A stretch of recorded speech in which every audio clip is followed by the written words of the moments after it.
If the last Sunday of Jesus' life was characterized by joy, the last Monday was characterized by anger.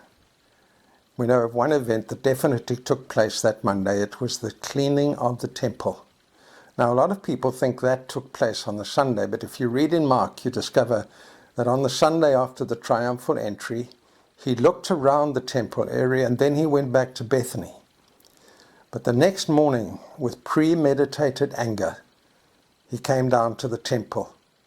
So he made a whip out of cords and drove all from the temple courts. He scattered the coins of the money changers and overturned their tables. Where did this white-hot anger come from?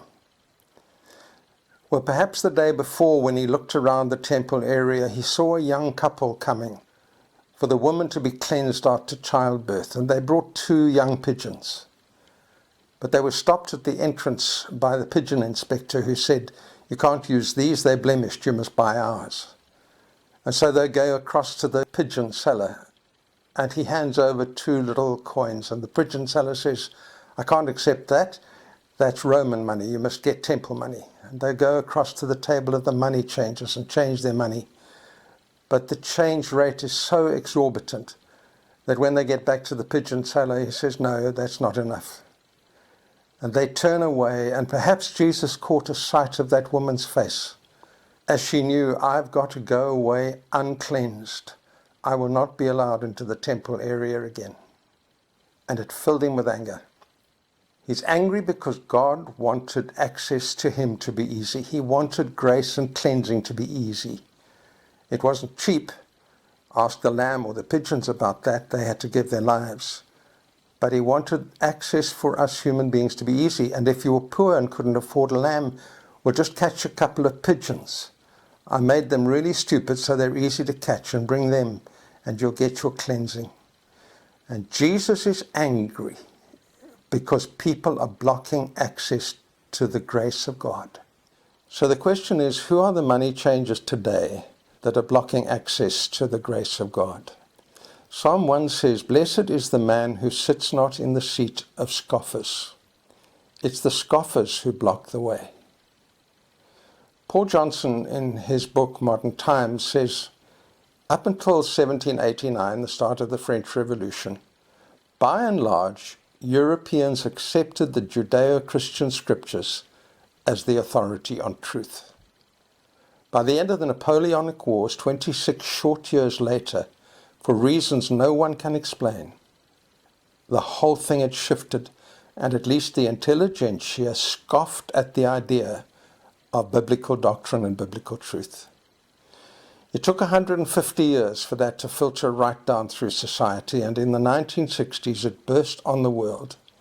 Yippee, we're free of absolute truth. Not only is the Bible not true or important or relevant, there's no such thing as absolute truth at all. Everything is relative. You can do what you like as long as you don't hurt anybody. Not only is there a complete rejection in society of the concept of absolute truth, in the last 10 years, people have stopped worrying about actual facts, verifiable facts. You can make what they now call alternate facts, and nobody seems to mind. Now, why does all this matter?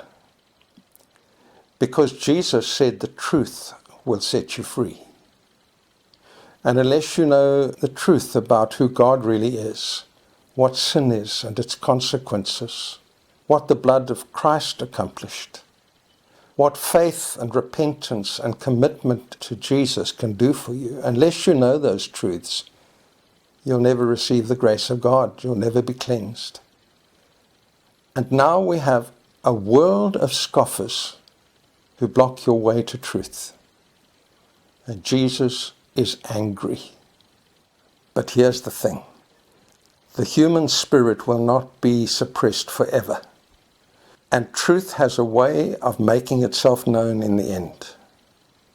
And so all over the world, there are millions of people who are breaking through the scoffers and pushing past the Monday changers and finding the truth of God in Jesus Christ. And by repentance and faith, committing their lives to Him and receiving the grace and receiving cleansing. And it's just as well they are, because who of us in this day can say with confidence that we will not meet our Maker within a month? But what a wonderful thing to know that I can meet him. I can meet him in confidence and joy, that I'm cleansed by the blood of Christ, knowing that his wounds have paid my ransom.